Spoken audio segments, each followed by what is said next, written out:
The second Megan opened her mouth, I knew I was in trouble. Her idea was so ridiculous, I almost laughed outright until I saw the gleam in her eyes. That look always spelled disaster for me, and this time was no exception. She wasn't joking, she was deadly serious. As co-chair of the spring formal, the biggest night of the school year, she'd been tasked with creating a theme nobody had ever tried before. Tradition demanded something bold. Megan had found it, and she wanted me at the center of it. After years of recycled tropes, masquerade balls, Hollywood nights, enchanted gardens, the principal had demanded something bold, something outrageous. And, oh, they delivered. This time the plan was simple. A handful of boys would show up dressed as girls, and the entire crowd would have to guess which ones weren't who they seemed. A twisted game of hide and seek, but played under glaring lights, right in the open. Megan wasted no time volunteering me as tribute. Naturally, I refused, loudly and definitively. But my sister knew me too well. Worse, she knew my secret. She had the kind of ammunition that made resistance almost pointless. Every guy with a sister probably knows that feeling, the blackmail, the smug grin, the relentless pushing. Megan was relentless squared. At first, I dug in, clinging to no like a lifeline. She kept pressing, turning up the pressure, until finally, with a sly grin, she revealed the catch. There was a prize. Not just bragging rights, not some silly trophy $5,000. Enough to cover a serious chunk of high school expenses. Suddenly, my no wavered. The irony was sharp. She didn't even need to twist my arm that hard, because deep down, I'd been doing what she wanted for years in secret. Dressing up. Skirts, dresses, blouses, moments stolen behind locked doors, where I could breathe differently, feel lighter. Megan had caught me more than once, and instead of ratting me out, she started to help. She knew my size, my look, how to style me just enough. Over time, I got good at it, good enough that I didn't need her assistance anymore. Maybe she resented losing that control, or maybe she just missed the game of it. Either way, she never forgot, and now she was dragging that part of me back into the spotlight. I'd never dared step outside dressed, never tested whether I could fool the world, and I had no real desire to. But now she was talking about walking into the biggest dance of the year like it was my runway.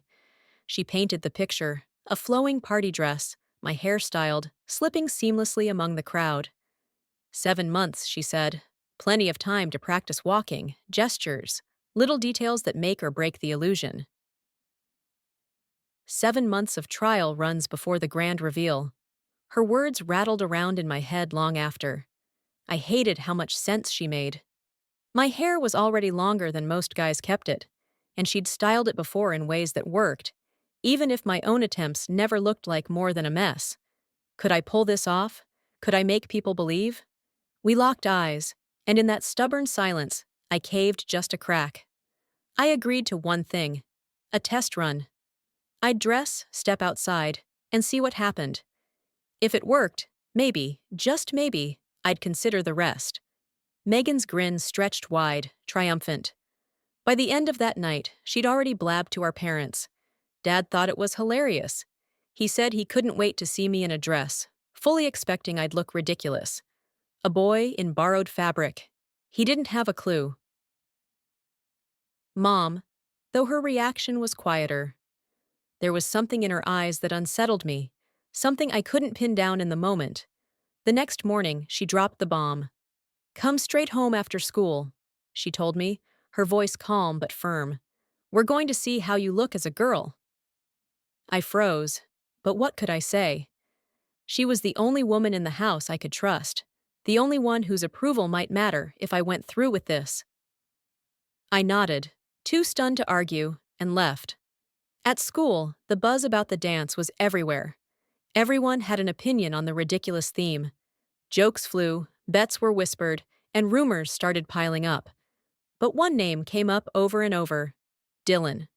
Small, slight, with flowing blonde hair and mannerisms that already blurred the lines, he seemed like a natural pick.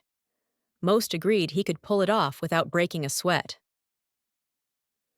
The rest of the guys split into camps, some eager for the 5 grand, others swearing they'd never humiliate themselves like that, and plenty who couldn't even dream of trying, thanks to broad shoulders, thick builds, or stubborn facial hair. The girls, of course, laughed the loudest. They were all convinced they could spot the ringers instantly. What none of them knew was that I'd already stepped onto the path, dragged, blackmailed, tempted. And for the first time, the secret that had lived only in shadows was about to be tested under the lights. The girls at school were so sure of themselves. Their confidence came from the simple belief that no boy they knew could ever disguise himself well enough to pass among them. The very idea that someone they saw every day could slip into a gown, smile under the lights, and fool everyone never even crossed their minds.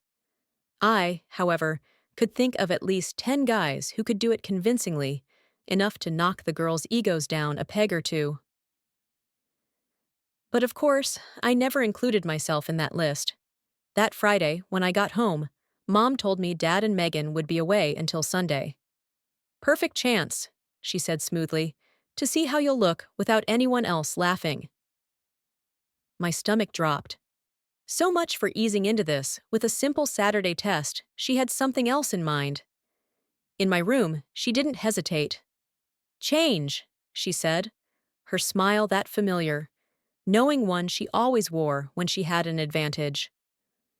I peeled down awkwardly, nerves tight, and before I could even think of resisting, she was studying me with quiet focus. Then came the cream, thick, sharp-smelling, and cold against my skin. She spread it methodically, covering everything, while I squirmed under the prickling sensation that quickly turned to itching.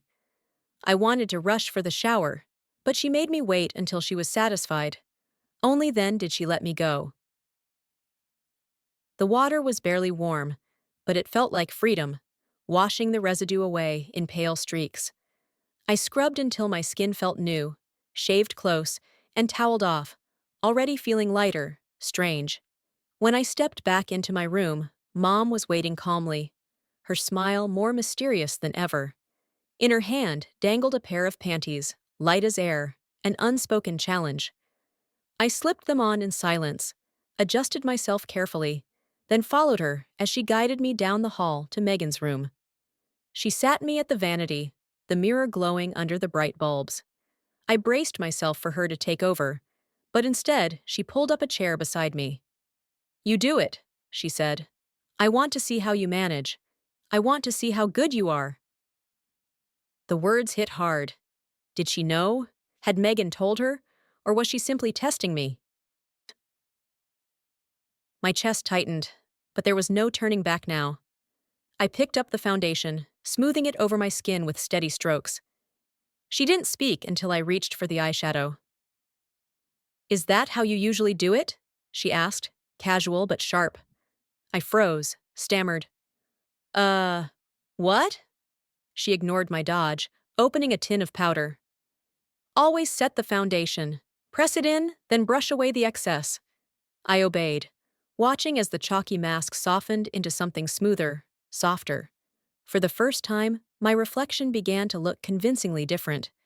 Mom guided me further, choosing soft greens and plums for my eyes, teaching me to steady my hand for eyeliner, showing how peach blush could lift my cheekbones and slim my face. With each step, the person in the mirror shifted, clearer and more startling. Then she turned to my hair. Her fingers moved quickly, separating sections, slipping in rollers, coaxing shape with the curling iron, fixing everything in place with spray. When she finished, I barely recognized myself, my face framed by a short-styled cut that carried none of my old edges. But she wasn't finished. From the bed, she lifted a garment I'd never seen before.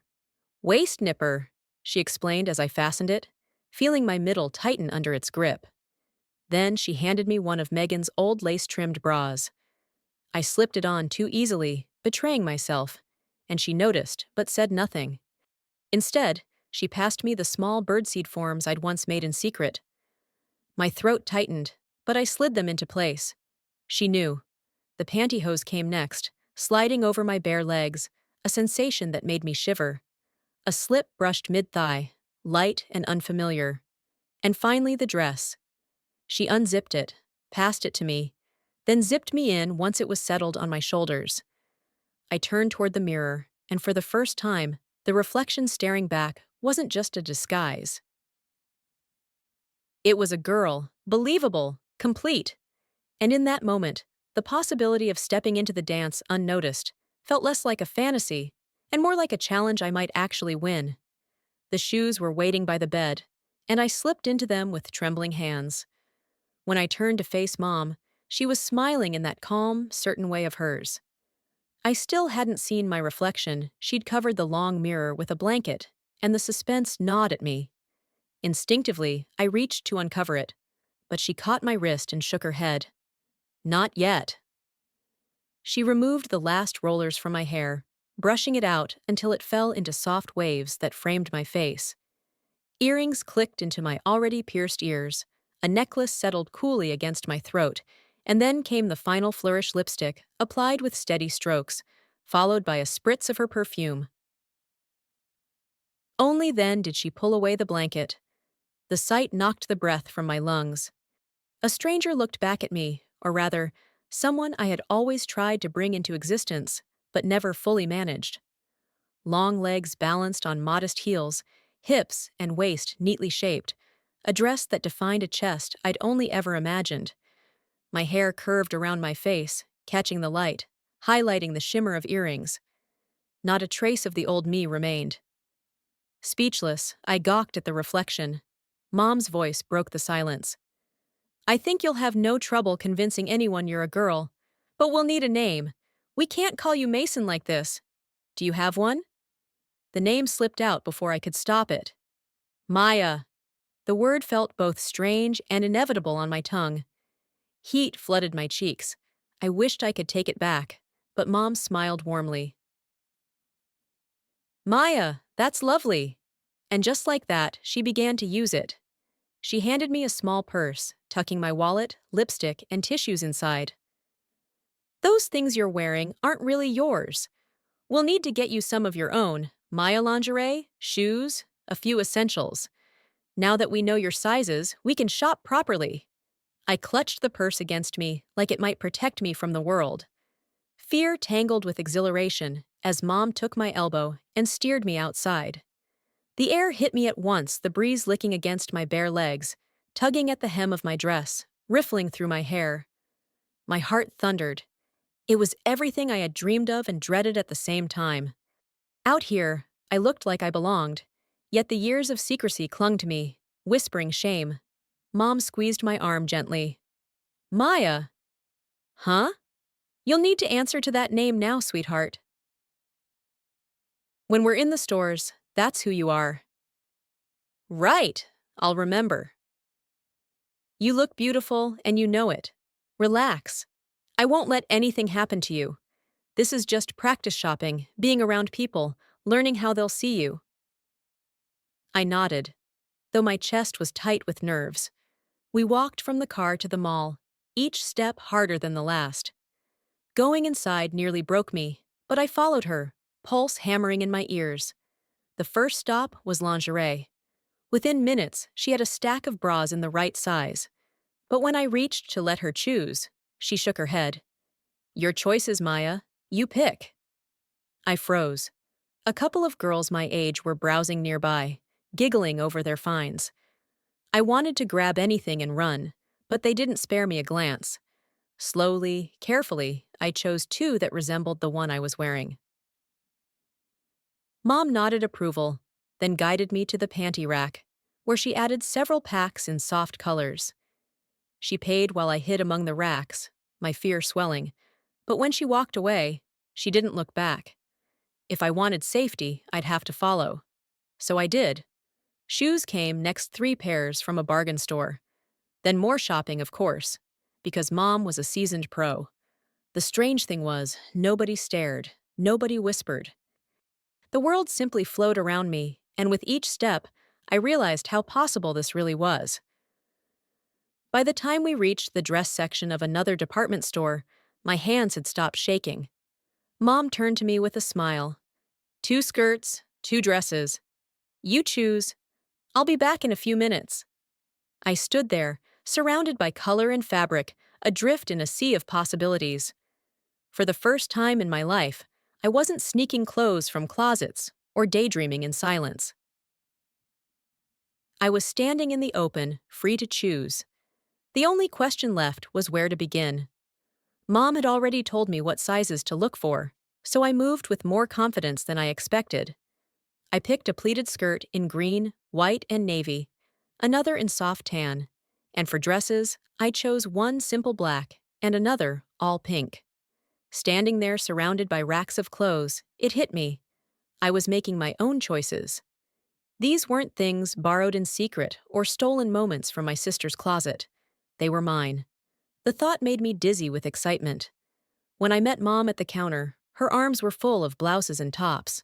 As we walked to pay, I spotted something on a display breast forms, realistic enough to make me pause. I nudged her. She only shook her head. Not yet, Maya. Let's see how people react before we spend that kind of money. At home, I could hardly wait. I carried everything into my room, shut the door, and started trying things on.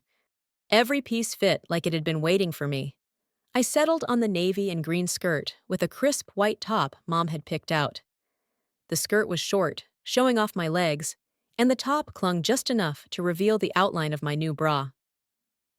I loved how I looked, and with a fresh coat of lipstick and my heels clicking across the floor, I went to show Mom. She was in the kitchen sipping a soda, but sitting across from her was Logan, my best friend. "Ah, Maya," Mom said smoothly. "This is Logan. Logan, this is Maya. She'll be around now and then." Logan's eyes flicked over me, settling just below my face. That's when Mom's earlier words about boys came rushing back. "Hi," he said casually, but his gaze lingered. I froze, debating whether to run or sit. Mom solved it for me, pointing to the chair beside her, then getting up to fetch me a soda. I sat down carefully, sweeping my skirt to the side the way she had shown me. Logan, with his broad build, close-cropped hair, and bulldog face, was the last person anyone would ever picture in my position, but he was also the person who knew me best. My stomach knotted as I sipped my drink, trying to hide behind the glass. That's when Mom casually dropped her surprise. "Logan and his mother have invited us for a picnic. I told them Mason wasn't here, so Logan invited you instead. We've got about 2 hours to make a dish, so we'd better start." "Yes, ma'am," Logan said, though his eyes stayed fixed on me, and he smiled. When he left, I nearly collapsed, but Mom was calm as ever. "If you can pass around your best friend," she said gently, "you can pass anywhere. You'll have to get used to being around people who know you, Maya. It's unavoidable." She was right. Logan had given no sign that he recognized me. A smile spread across my face. For the first time, I believed I could really do this. We made egg salad, packed corn, and I checked my makeup one more time in the mirror. Still perfect. A fresh dab of perfume, and we headed out. Crossing the yard to Logan's house, I felt like the whole world was watching, though in reality it was just neighbors waving hello. The picnic buzzed with chatter and clinking dishes. Logan sat across from me at the table, and as casual as if he were commenting on the weather, said, "You make one hell of a fine-looking girl. So Mason's gone and Maya's here?" My heart skipped. He knew. But instead of mocking, his tone carried something almost admiring. I whispered to Mom later, shaken, and she told me quietly that Logan's parents hadn't figured it out. "Do your best, Maya," she urged. So I helped set the table, tried to relax into the role, though I caught Logan's eyes on me more than once. His mother fluttered around, distracted, while his dad carried himself with boisterous energy, the kind that made me uneasy. When his gaze lingered too long, I looked away. During dinner, with Mom on one side and Logan on the other, I suddenly felt a hand brush my leg under the table. Without looking, I knew whose it was. I set my hand over his, gave a firm squeeze, then bent his thumb back just enough to make him yelp. "Something bite you, dear?" his mother asked. "Nah, I'm fine, Mom," Logan muttered, rubbing his hand, shooting me a crooked grin. After we'd cleaned up and carried our empty trays home, Mom leaned close and whispered with a knowing smile, "When you bend down, do it from the knees, Maya." And just like that, the lesson continued. Logan was getting quite an eyeful every time you bent down, Mom teased as we stepped back into the safety of our own house. I thought the moment I was inside, I'd get to escape, undress, shower, fold all this away. But I didn't. One more day of this, I realized, and I'd be hooked for good. Maybe I already was. Dressing this way wasn't just fun anymore. It was beginning to feel necessary, like a piece of myself I could no longer deny.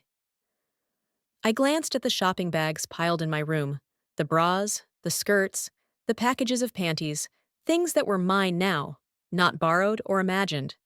There was no way I could ignore them. Even as I started to undress, Mom came in, placed a nightgown in my hands, and said softly, "Join me in the family room." It wasn't a request. The gown was new, gauzy, and sheer. Wearing it made me feel exposed, yet also undeniably feminine. I clutched the material tight as I entered the room. Mom sat waiting, her eyes steady. "Did you enjoy our shopping today?" she asked. "It was all right," I said carefully. "Why?" She set her soda down. "Because I've known about your little hobby for years, and I also knew today was the first time you ever stepped outside the house that way. I watched you closely, Maya. Other than a few slips, everyone saw you as a girl, and I could tell you loved it just as much as I thought you would." Her words struck like a bell. Of course she had known. She'd proven it earlier when she handed me those homemade breast forms. I sat there in silence, waiting for more. And she gave it. "Since we both know how much you enjoy becoming Maya, why keep fighting it? At least until this is over. If you win the prize money, you'll be far ahead on high school expenses." I felt there was something more behind her calm tone, and I was right. "If you become Maya, not just now and then, but full-time," she continued, "you'll be as polished as any girl you know. That gives you a far better chance to win." Her words tumbled in my mind. Full-time? As a girl? But how? I still have to go to school. Everyone would know me in an instant. "You don't have to do it," she said evenly. "You don't have to enter the contest either, no matter what Megan says. But if you pass this up, the chance may never come again. Think about it. If you were truly meant to be a girl, what better way to find out?" She said it as casually as if she were telling me to tie my shoes. Yet her suggestion cut deep. Did I really want to be a girl? Or did I just love the clothes, the escape, the feeling of transformation? The only way to know for certain would be to live it, to test it. My heart beat fast. I wanted to see for myself. And before I could stop myself, I nodded. It was done. I had committed to being Maya, for as long as it took. "But what about school?" I asked quietly. Her answer came swiftly. "Yes or no, Maya?" I hesitated only a moment before my desires outweighed my doubts. I nodded again. She smiled then and told me about a childhood friend, Laura, who now ran a private boarding school for girls, a refined place where young women were trained in manners, academics, and poise. "She's agreed to take you," Mom explained. "There you'll learn everything you need. By the time of the dance, you'll be a young lady through and through." Our eyes met, and for the first time, I smiled back without fear. "You have 2 weeks before the end of term," she said. "I'll call Laura Monday. You'll start the new term as Maya Elise." The name settled over me like a cloak I hadn't realized I was ready to wear. "I'd like that," I whispered. "Mom, are we going anywhere tomorrow?" "Not planned," she replied, amused. "Just wondering." "Good night?" "Good night, dear." Lying in bed later, staring at the ceiling, the weight of my decision pressed down on me. I had agreed to give up Mason his clothes, his name, his place in the world, and live as Maya. A girl, a lady, Mom had said. What would Dad say? Would Megan stay silent? What about my friends, my old life? Yet even as fear gnawed at me, visions of closets filled with skirts and dresses drifted across my mind. The scent of perfume, the taste of lipstick, the brush of soft fabric. I imagined myself with the grace of an Ingrid Bergman, elegant, strong, captivating. And though danger lay ahead, gym classes, friendships, the thousand details of surviving at a girls' school, I couldn't help but feel a spark of anticipation. For the first time, I wasn't just dreaming of Maya. I had become her, and there was no turning back. The first shock of Willow Ridge wasn't the stone buildings or the quiet order of the campus. It was realizing just how much I didn't belong, and how easily that could be exposed. Girls undressed around one another without hesitation, spoke openly about cramps, boyfriends, and family troubles. Their ease left me hollow. My confidence shrank with every overheard conversation. I wasn't just trying to pass, I was trying to breathe in an entirely different world. The next morning, I dressed myself carefully, applied my own makeup, brushed out my hair as best I could, and sat across from Mom at the kitchen table. The smell of coffee and toast couldn't steady me. I spilled everything, every fear, every crack in the disguise, every reason this plan was destined to fail. It wasn't the clothes or even the breasts I lacked. It was the fact of me, the truth beneath it all, the impossible task of hiding what couldn't be hidden forever. I confessed how intoxicating it felt to dress this way, how glorious yesterday had been, how terrifying it was to imagine losing myself to it completely. By the time I stopped, I was wrung out, ashamed of how much I had revealed. Mom didn't flinch. She listened, then reached across the table, her hand closing gently around mine. Laura has told me they've had special girls at her academy before. They've managed, and you will too. Her calm steadiness broke something in me. Tears burned at the corners of my eyes. Maya, she said softly, all we need to do is give you the chance. If I end up with 2 daughters, so what? Many families have 2 daughters. I blinked at her. Dad? What about Dad? I spoke to him last night, she said, her voice steady. I told him he'd be surprised when he saw you. I explained about Willow Ridge and why I was sending you there. I told him about the contest and that you had a real chance. But Mom, what about the cost? Won't this be more than I'd even win? She smiled faintly. This isn't about money, it's about you. I'll ask Laura the details, but if you want, we can drive out today and see for ourselves. I couldn't find a reason to say no. I only nodded. In my room, I tried again with my hair. It took 3 times longer than Mom made it look, but eventually I managed something close, and pride flickered where anxiety usually lived. An hour later, we pulled into the drive of Willow Ridge Academy. It looked less like a school and more like a high school campus. Girls in pleated skirts played soccer on the lawn. Others sat laughing on benches in the shade of trees. When we reached the front, I noticed the carved wooden doors, dark with age, heavy with history. Mom glanced at me. Shall we? Why not? My voice was thin, but I followed her. The doors opened easily.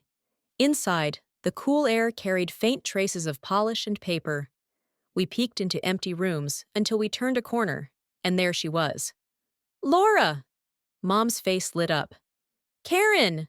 The woman answered warmly, embracing her. Then, her eyes flicked to me, and though I was sure she saw the truth, not a single sign showed on her face. They exchanged pleasantries before Mom asked for privacy. We stepped into Laura's office, a space lined with dark wood and old books.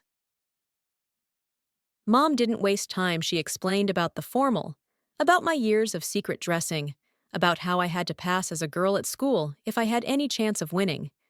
She even listed my fears one by one, including the one I couldn't say out loud without choking. I sat stiffly, silent, unable to defend or deny. Laura listened. When Mom finished, she leaned back, hands folded, studying me for a long moment before her smile softened. Of course we can help Maya Elise, she said. The question isn't whether we can, it's whether she'll allow it. Her voice was firm, kind, matter of fact. "We've had other girls in your situation. Over time, we've learned how to help. But understand this, Maya. We are very strict. Every girl wears a uniform.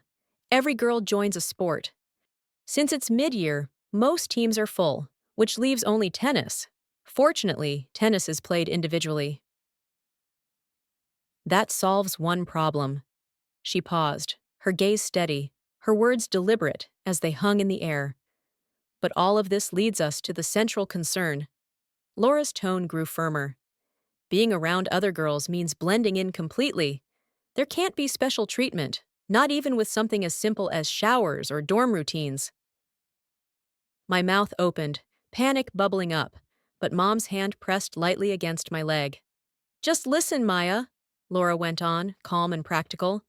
"We've had students like you before, and we've developed methods to make sure no one stands out. It won't be easy, but if you commit, we'll help you fit in so you aren't singled out. That's the only way this can work." The words made my pulse race. If she was right, then even the most vulnerable situations wouldn't give me away. Somehow, the impossible might actually be possible. Mom nodded as if she had expected all of this. "What about costs?" she asked softly. Laura smiled. "You'll need to cover some expenses, of course, but I can arrange a scholarship for the rest of the year.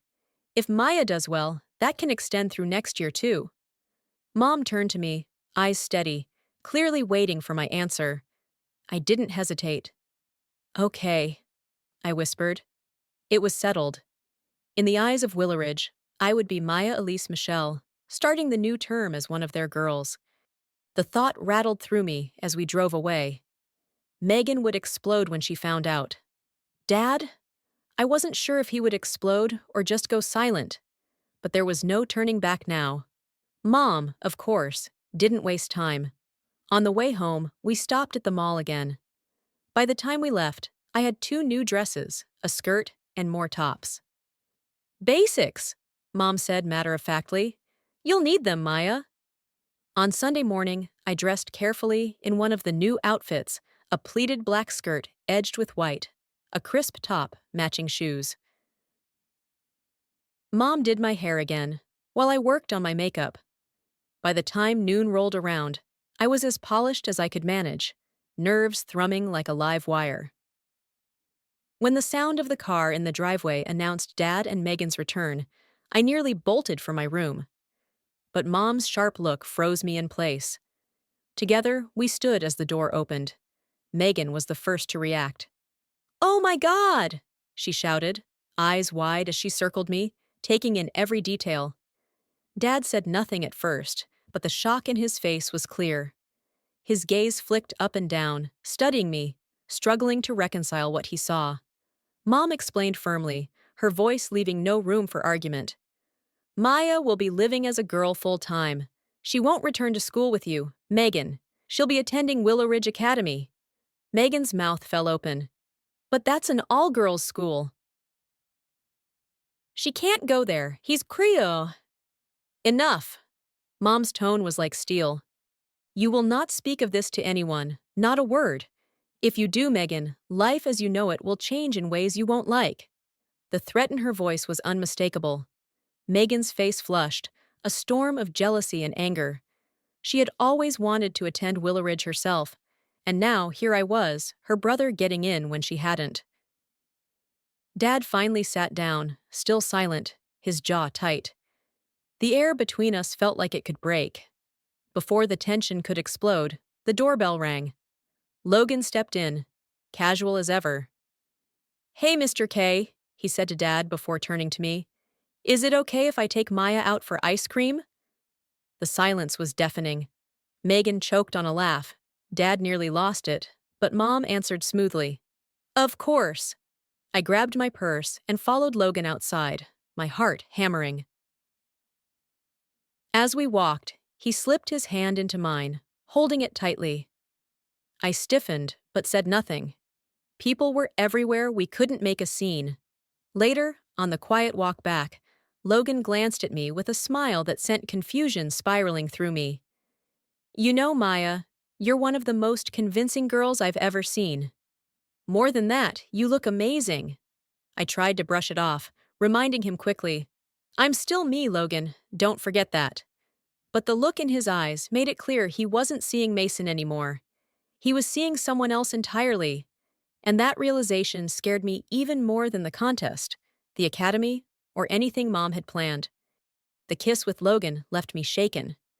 I hadn't planned for it, never once included something like that in my dreams, and yet when it happened, I didn't resist. I gave in, caught up in the moment.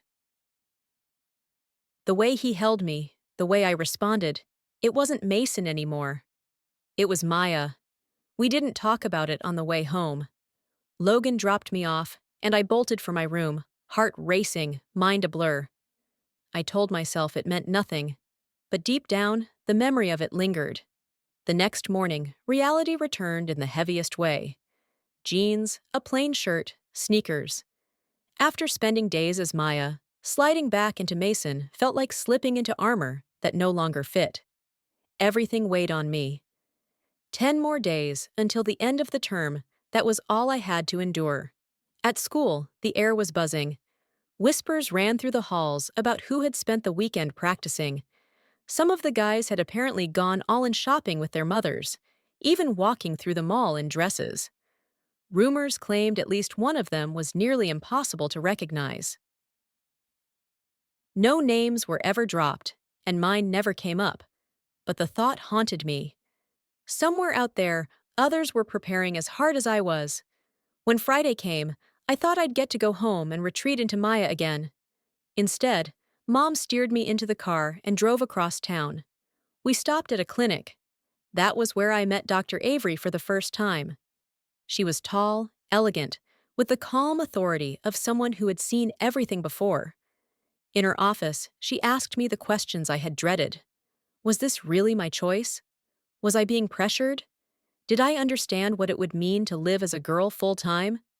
I told her about the contest, the prize money, the expectations. I admitted, haltingly, that I had dressed as a girl before. When she asked if I was attracted to boys, I froze.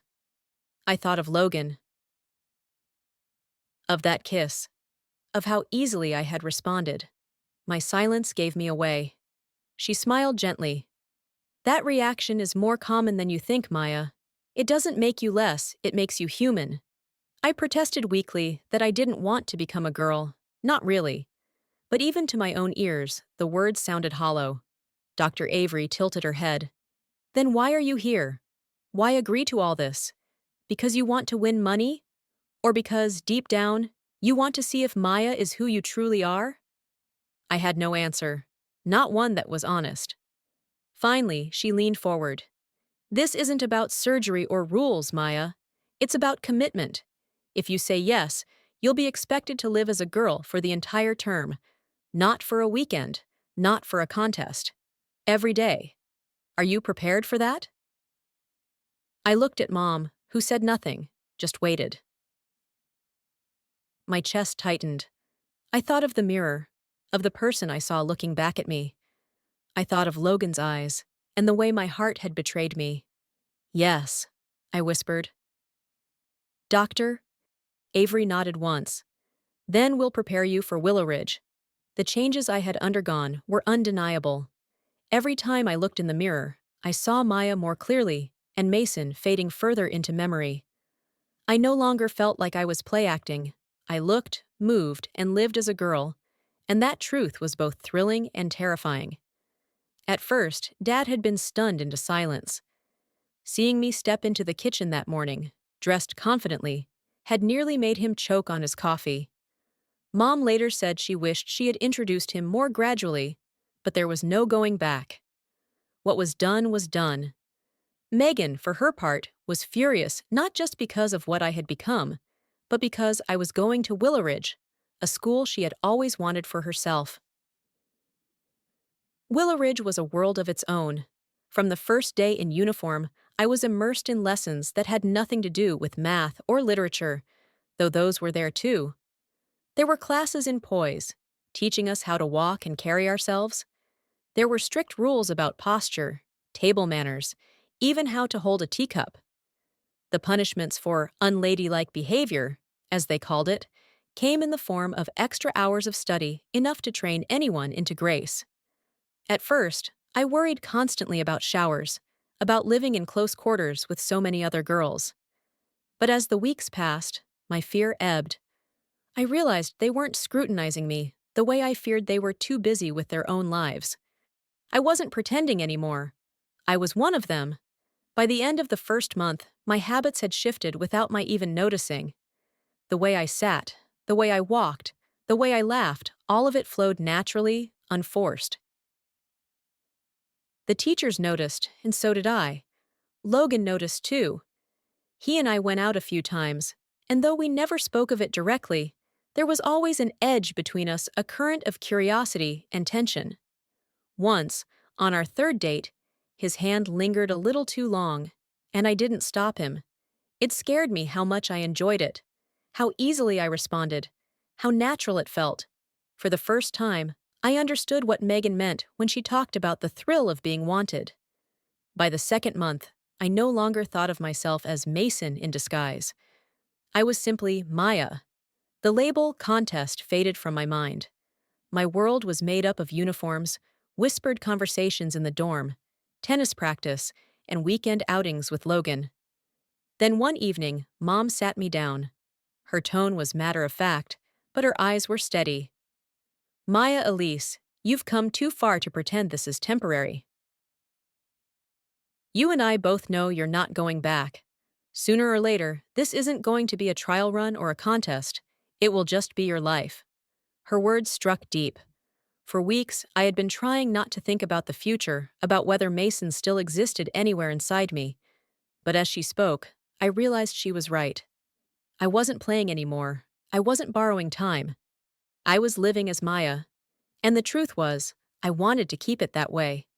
The weeks leading up to the spring gala passed in a blur of classes, lessons in poise, whispered gossip in the dorms, and quiet evenings where I tried to reconcile who I was becoming.